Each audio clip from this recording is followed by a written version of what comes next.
دفعہ ایئرپورٹ پہ خاتون نے پوچھا کہ بھئی ہمارے شوہر جو ہیں وہ ایک سال کے لیے ملک سے باہر رہتے ہیں، تو ہمارے لیے یہ تو نیچرل ہے نا، وہ کہتے ہیں ہمیں پھر برائی کے خیالات آنا شروع ہوتے ہیں. تو انہوں نے کچھ سوال پوچھے، وہ حیا کے خلاف ہیں، میں اس کو نہیں یہاں ڈسکس کر سکتا. میں نے ان سے کہا میاں کے علاوہ آپ کے پاس کوئی راستہ نہیں ہے اپنی خواہش پوری کرنے کا. تو وہ کہنے لگے پھر ہم کیا کریں، میاں بھی مجبور ہے. وہ کہہ رہے میں کیسے، اور اپنے ساتھ رکھ نہیں سکتا میاں، کیونکہ جو ہے وہ اس کے پاس اتنی تنخواہ نہیں ہے کہ بیوی کو رکھ سکے. تو چند کیس ایسے ہوتے ہیں.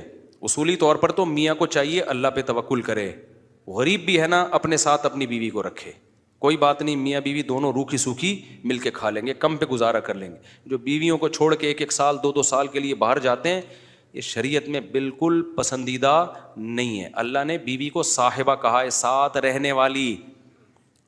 ساتھ رہنے والی. مجھے وزیر آباد میں 1 مہینہ رہنا تھا، یہ بات ہوگی 2006 یا 2007 کی. انہوں نے کہا کہ 1 مہینہ آپ نے یہاں اسٹے کرنا ہے. بیانات کے سلسلے میں نا مسجد 1 مہینے کے لیے میرے حوالے کی تھی. تو میں نے کہا بھائی میں تو بیگم کے بغیر 1 مہینہ نہیں رہ سکتا، بچے بھی تھے میرے. تو میں نے کہا 1 مہینہ میں نہیں رہ سکتا، مجھے بیگم بچے چاہیے، ان کا بھی ٹکٹ دو تو میں یہاں رہوں گا ورنہ نہیں رہوں گا. تو انہوں نے پھر بیگم بچوں کا بھی ٹکٹ دیا. گھر والوں کے ساتھ رہ لیتے ہیں آدمی تمیز سے، ورنہ بیگم کے بغیر ہمارے لیے تو بڑا مشکل ہے اتنا لمبا عرصہ رہنا. مجبوری میں رہنا پڑتا ہے تو ایک الگ بات ہے، لیکن ہے مشکل کام. چاہے کتنے بھی آدمی کے میاں بیوی میں جھگڑے ہو نا، نہیں رہ سکتا بھائی. تو 1 سال کے لیے پتہ نہیں کیسے رہ لیتے ہیں لوگ بیگم کے بغیر. ٹھیک ہے ان کی مجبوری ہوتی ہے، میں مانتا ہوں، لیکن اس میں کوشش کرو اللہ پہ توکل کرو. بیگم روکھی سوکھی کھا لیں گے، لیکن اللہ میاں نے بیگم کو صاحبہ کہا ہے قرآن میں. صاحبہ کا مطلب ساتھ رہنے والی. صاحبہ کا کیا مطلب ہے؟ ساتھ رہنے والی. تو اس کا مطلب جب شادی ہو گئی تو وہ پھل ترو کی طرح تمہارے ساتھ چپک گئی ہے. پھل ترو کی طرح اس لیے کہہ رہا ہوں کہ لوگ پسند نہیں کرتے، لیکن اللہ نے اس کو آپ کے ساتھ کیا کر دیا ہے، اب جہاں جاؤ گے بیگم صاحبہ ساتھ ہوں گی. آپ شارٹ ٹائم کے لیے جانا ایک الگ بات ہے، لانگ ٹائم کے لیے جانا ہے تو بیگم آپ کے ساتھ اللہ نے بولو چپکا دیے. وہ خود بھی گناہ سے بچے گی، تم بھی گناہ سے بچو گے. تو اس لیے یہ طریقہ ٹھیک نہیں ہے سال کے لیے میاں بیوی کا دور رہنا. اور پھر خواتین بھی پریشان ہوتی ہیں. تو گناہ کسی کے لیے بھی حلال نہیں ہے. میں نے اس خاتون سے کہا کہ 1 سال آپ کا شوہر باہر ہے، کیا اس کے لیے حلال ہے گناہ کرنا وہاں پہ؟ جب اس کے لیے حلال نہیں ہے تو آپ کے لیے بھی حلال نہیں. تو اللہ میاں نے صرف یہی رکھا ہے کہ ایک دوسرے کی خواہش پوری کر سکتے ہیں میاں بیوی، اس کے علاوہ ان کے پاس کوئی آپشن نہیں ہے. تو اب پھر بھی نہیں آ رہا میاں، تو میں نے ان خاتون کو یہ کہا کہ اپنے آپ کو بزی رکھیں. آپ کیا رکھیں بھائی؟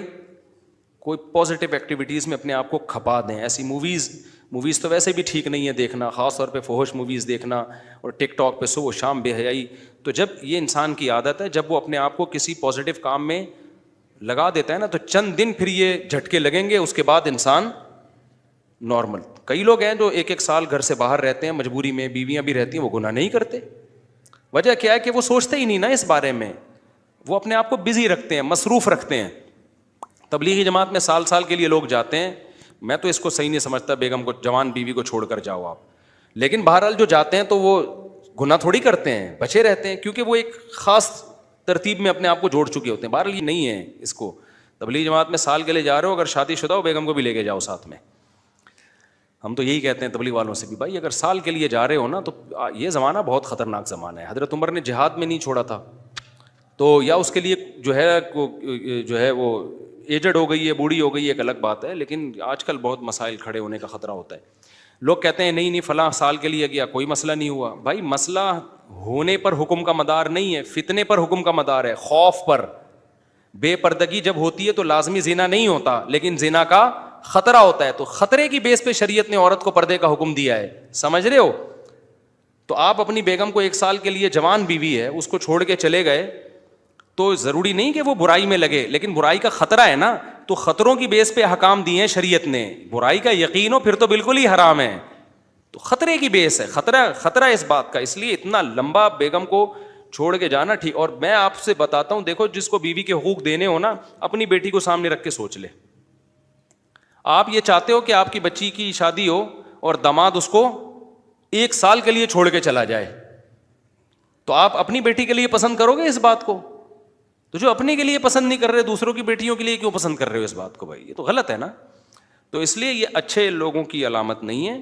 ہاں تبلیغ میں اللہ کے لیے قربانی دے رہے ہوتے ہیں، لیکن بیگم کو بھی لے جاؤ یار. سمجھتے ہو گے نہیں سمجھتے؟ یا پھر شادی کے بغیر پہلے سال لگا لو، شادی کی ہے تو پھر بیگم کو ساتھ لے کے جاؤ. تو بڑے مسائل کھڑے ہونے کا خطرہ ہوتا ہے آج کل. تو اس لیے اس میں جب، اور اگر نہیں ہے کوئی صورت نہیں بن رہی ہے تو پھر اپنے آپ کو مثبت ایکٹیویٹیز میں اتنا کھپا دو. تو میں آپ کو گارنٹی سے کہتا ہوں چند دن چند مہینوں کے بعد آپ کے دماغ سے وہ خیالات نکل جائیں گے. تو آپ مصروف کر دو گے اپنے آپ کو. لیکن اس بیس پہ آپ کے لیے کوئی بھی گناہ حلال نہیں ہے، گناہ حلال نہیں ہوگا آپ کے لیے. اچھا بھائی، طاہر شمیر رحیم یار خان انٹرچینج سے جب بھی گزر ہو میرے پاس کھانا کھا کے جائے. ٹھیک ہے انشاءاللہ، صلو علی الحبیب. چلیں کبھی گزریں گے تو. لیکن وہی ہے، کسی سے ملاقات نہیں کروانی، سیدھا کھانا رکھ دینا ہے، اصرار نہیں کرنا. ہماری مرضی، کھانا کھائیں نہیں کھائیں، نکل لیے پھر ٹھیک ہے. ایسی دعوت ہمیں بہت اچھی لگتی ہے. دیکھو مجھے وہ مہمان اچھا لگتا ہے جو بے تکلف ہو. آپ سمجھتے ہو نا میری اس پوری تقریر سے کہ میں لوگوں سے ملنا نہیں چاہتا، ایسا نہیں ہے. بے تکلف آدمی مجھے پسند ہے.